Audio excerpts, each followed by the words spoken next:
179 Farms is a 3-generation family farm nestled in Bonifay, Florida. Jordan Sammons and Bruce Foster are with us this morning to tell us about the history and some events you are going to want to mark on your calendar. Thanks for joining us this morning. Thank you so much for having us. Well, to begin, tell us some background on 179 Farms. Tell us some history about y'all. Well, first, I have to go change my passwords.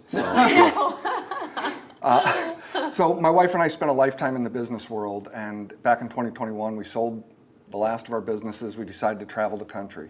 And we traveled the country in a motor coach and saw all the great places, ate at all the best restaurants, and realized that in some of the small communities around the country, great quality food is very hard to come by.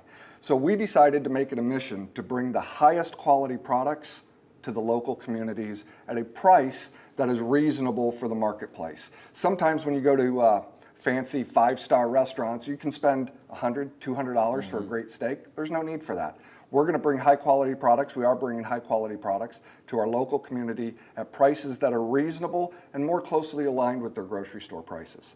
So that's our mission, to help our local community and to bring the best quality products possible on the market. So how long have y'all existed? So the farm actually started in 2024. Okay.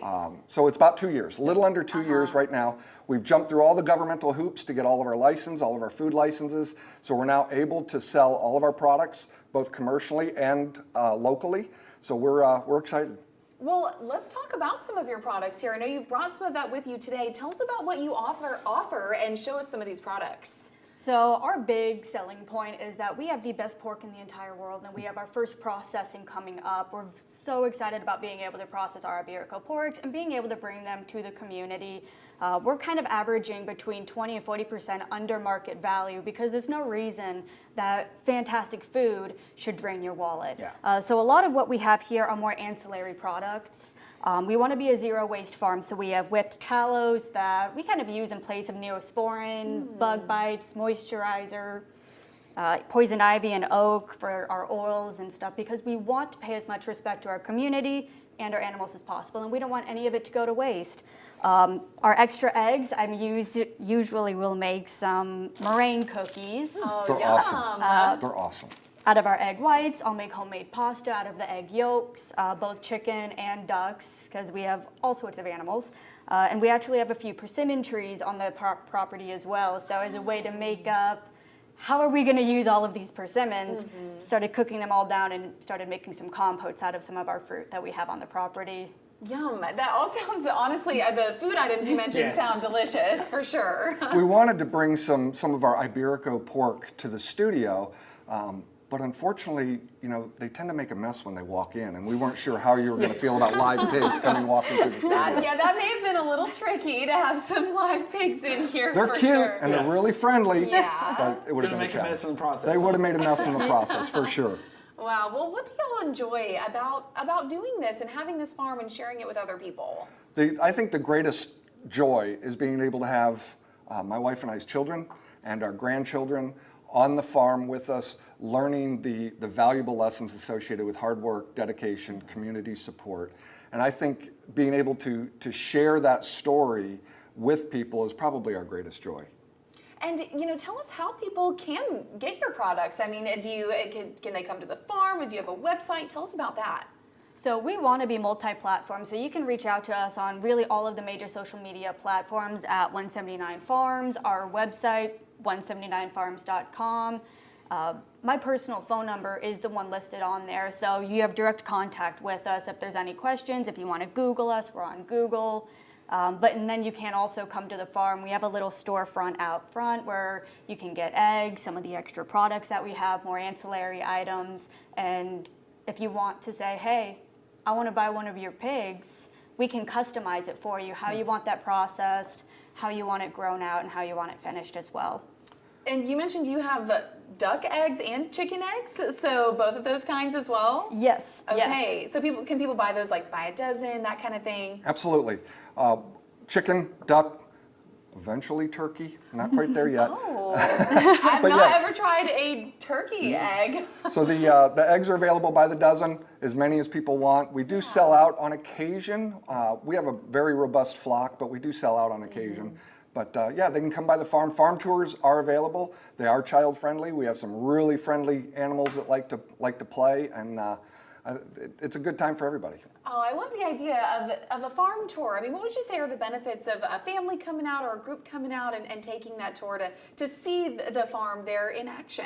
I think one of the best benefits is if it's on a weekend and they bring children. My daughter will do a child tour while we do an adult tour, which is always really fun. That's cool. And being able to bring out some of our baby goats that we have to follow us around. But you also get to see on hand that kind of animal husbandry that we're so proud of. The way that we care for our animals, the way how we love them, we care for them, and all of the progress that we've been making, even in the short period of time that we have had our doors open to the public. And I think with some of the kids, you never know, you may find your next farmer. Yeah. You never know. We do like to stay active in the Future Farmers of America and other educational programs, but I think one of the biggest benefits is you get to see where your food comes from. Yeah. You're not walking through a Walmart or a Publix or any grocery store and wondering what happens, where did it come from, how was it treated before it got here, and are there any additives or preservatives or any of those types of things. And when you come to the farm, you can say, you know what, I'd like that chicken right there for dinner, and we can make that happen.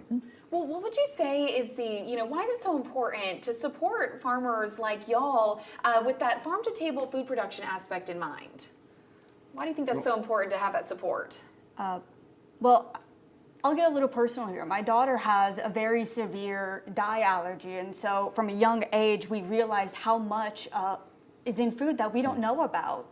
And so for the health of our children, for the health of our community, being able to support small farmers that believe in grass-fed, farm-to-table, it's not only going to be the healthiest for you, it's going to be the healthiest for your children, and being able to continue to move forward, making a more healthier generation after generation. And let's talk a little bit about some events that are coming up with y'all. Thank you for sharing that, Jordan, and just how that's even impacted your family. Would love to hear what's on the horizon for y'all and any events you have coming up.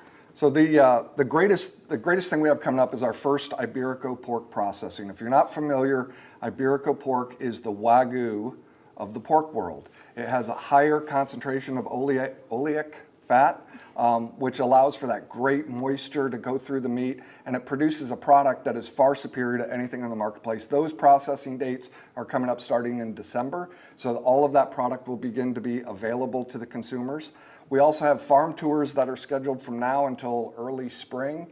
Hopefully we won't get another winter storm that will throw things off. I don't know if that's on the horizon. Man. I hope Maybe not. keep that away, Zach. Exactly. That was something. Help a farmer out. Well, yeah, I mean, that was pretty brutal.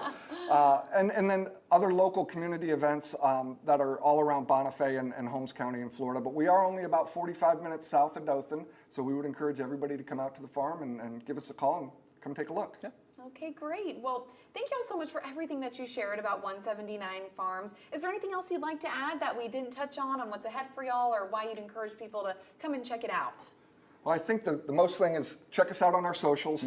We have some great videos of our animals, things that happen around the farm that are sometimes a little comical. We're fairly new to this, and let me tell you, this is working for a living. This isn't the white collar stuff that I was used to. This is down and dirty in the mud with pigs, and sometimes things happen that if we can catch them on film, they're pretty good entertainment. We should have talked to the film producer, the director when he was here. He probably could have offered us some tips on our social media. Maybe so. But it's I would say follow us on our social media. Go to 179farms.com. All of our products are listed. You can order right there or stop by the farm, see us at our storefront, and come say hello.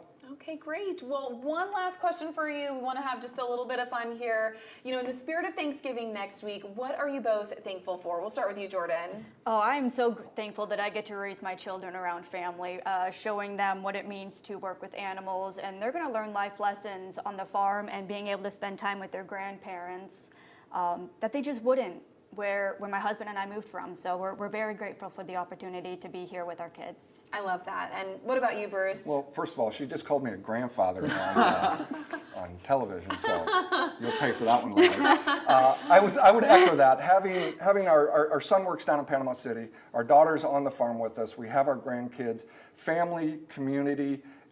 It's what we're made to do as people. We're not made to be isolationists. We're made to embrace our community, create a family environment, and that's what we're getting to do on the farm. And I would say that's what I'm most thankful for this year. Yeah, a lot to be thankful for, and so glad we could hear more about your life on the farm and just why you're passionate about that, and just even hearing how you just so enjoy raising your family there on the farm. And so glad we could learn more about y'all and the products that you offer. And thanks for joining us for Morning Mingle. Thanks for having me.